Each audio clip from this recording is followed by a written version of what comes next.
turn this up for the singing. Look, turn this up.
Anyway, the beginnings of punk.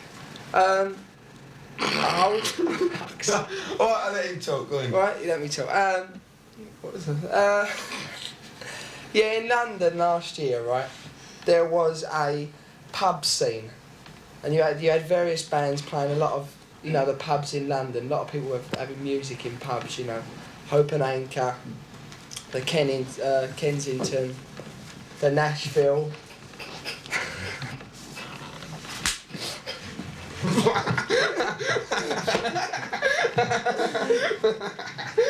Jim, in or out? Come on.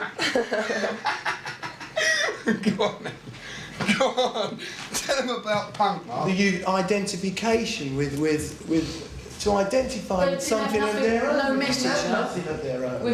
No kids have had a Everybody message was for saying years. how great the 50s were, how great the 60s were, you know, and we were all living off the 60s. How everything you know. related to the Still having to put down with all that old crap that was going down, you know, like, you know, we needed identity of our own, you know, No, 1977. this political angle ain't new. They've done it all before in that movie, Yeah, Privilege, with Paul Jones. Street Fighting Man by the Stones, you know, I mean, that was political, you know.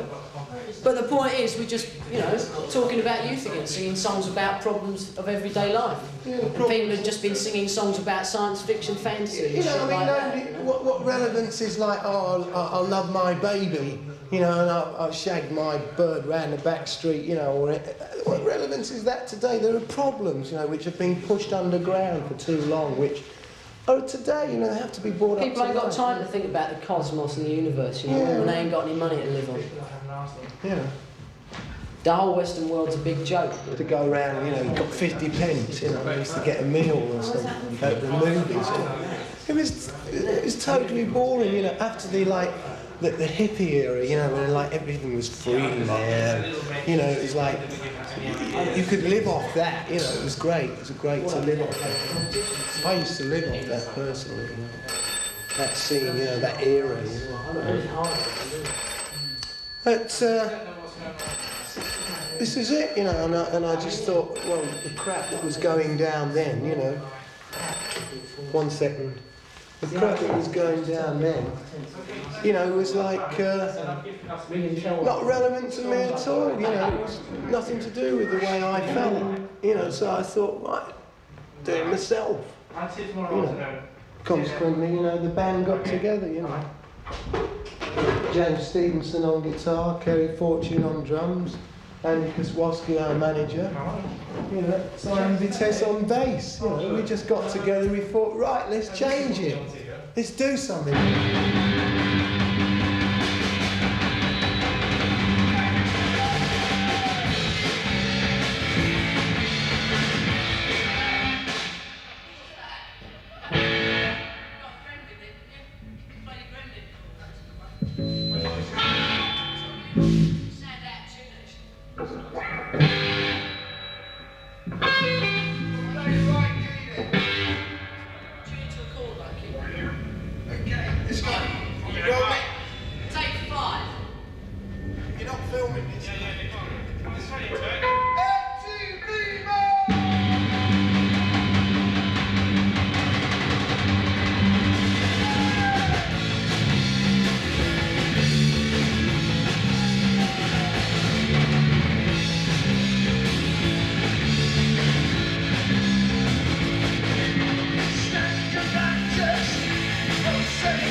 Chelsea was like originate one of the first bands ever to play the Roxy, you know, with other bands, you know, right? And he's very important to the music that's going down now. It's very hardcore, very political, as regards to like we have the single like Right to Work, you know. which is about, you know, millions of kids that leave school, you know, haven't got a job. Well, I don't know what's going on, but like, I haven't... The individual, really, the right for the individual to do their thing, you know. This is what it's about, you know, the right to work. When the punk rock business was starting up and groups wanted to play, they were rejected by everybody and everywhere. And so it was very difficult to get work for them. So the obvious thing was to try and do something yourself, which was equally as difficult because we have a lot of problems in London about licenses and drinking and playing loud music. So there's a lot of problems came up about the same time. See, I managed a group called The Damned, and also managed a group called Generation X. When I worked with Generation X, I realised that there was a lot of problems that involved with who was getting work for these bands. So the easiest thing probably was to find a place yourself. This I did by finding a club called the Roxy Club, and I put on the band called Generation X, and it worked very well, which we knew it would. At the same time, a lot of new groups were coming and playing in London all the time, so they obviously contacted me to put on their groups to play in the club. But the club was on a very loose basis. I hired it every week, and very expensive too, because the man wasn't prepared to let me have the club because he thought there was too much risk involved because of teenagers and drinking and drugs and loud music. So I had to pay a very high rent to compensate him. But it was worth it to me because we weren't so much interested in making money, but just to have some fun and have an outlet for this new energy which was growing all the time, especially the music and the clothes and the fashions, everything. So we had an understanding between us, the sort of thing we wanted to do. So it became an immediate success, and we didn't have to advertise because it wasn't necessary to bring people from the streets into the club, because we only wanted people in the club who were interested. If they were interested in the music and the clothes, they would come down naturally because of their friends would be involved in something. So it became a very exciting and central point to all the punk rock, because they had somewhere to create things, to mix with each other, to form new bands and exchange ideas. It stopped because it just got too much eventually. The money that was wanted from us, we couldn't afford to generate from the bands and from the people. But of course we still had the restraints of the outside world, which was high rents, and that they just wouldn't meet. And we couldn't, or we wouldn't put the prices up on the door, because we would be in the same capacity as the people who were in rock music before, where they were charging maybe £5, you know, to get to see a group, which we didn't want to do. We were only concerned with charging maybe £1 to see 3 groups. Zu den aufregendsten Gruppen auf dem Live-Album vom Roxy Club zählen die X-Racebacks. Little girls should be seen and not heard. Oh, bondage of the earth! One day break up!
superficial things.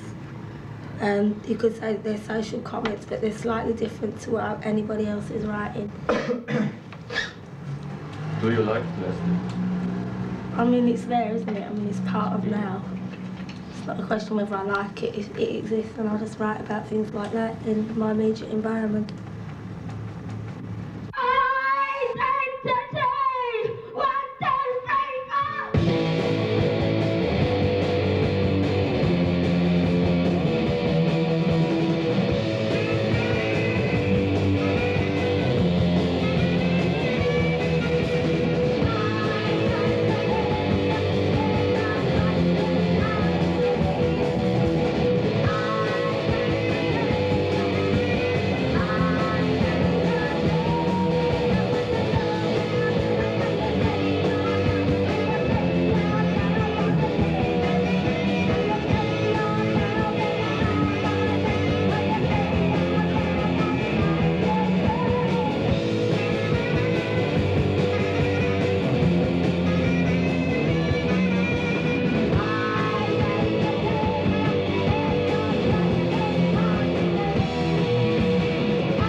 Well, bondage is just, most people associate bondage with sexual bondage and things like that. That's probably why they get banned, because they think it's perverted and, you know, they think of whips and things like that, but it isn't really. It's about any form of slavery, and it's against that. It's saying, no, bondage up yours, you know, fuck off tonight.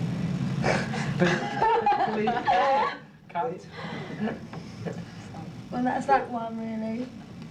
And then what was the other one? Was it identity? It's just about, that's sort of one of the current problems at the moment is identity. You know, people to identify with something. Everybody's looking desperately to try and identify with one thing instead of themselves, and that's what that's about. Alright. I don't like talking, you know, very much. That's why I write songs.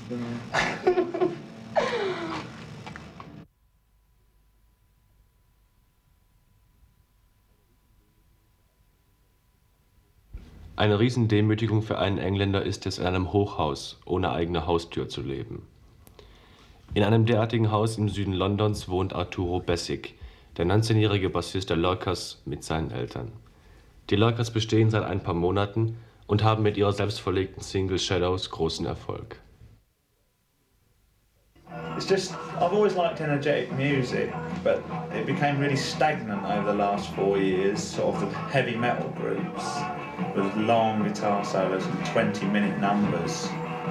And I know, I just like it because it's so accessible. You can get, it's really easy to understand because it's, you know, 2-minute numbers and you get straight to the point with no mucking around. Not like someone like, I don't know, Led Zeppelin or Black Sabbath or whatever. It's really too long drawn out and you can go to sleep. I've fallen asleep at a Black Sabbath concert before. Even the volume couldn't keep me awake. I was just really bored.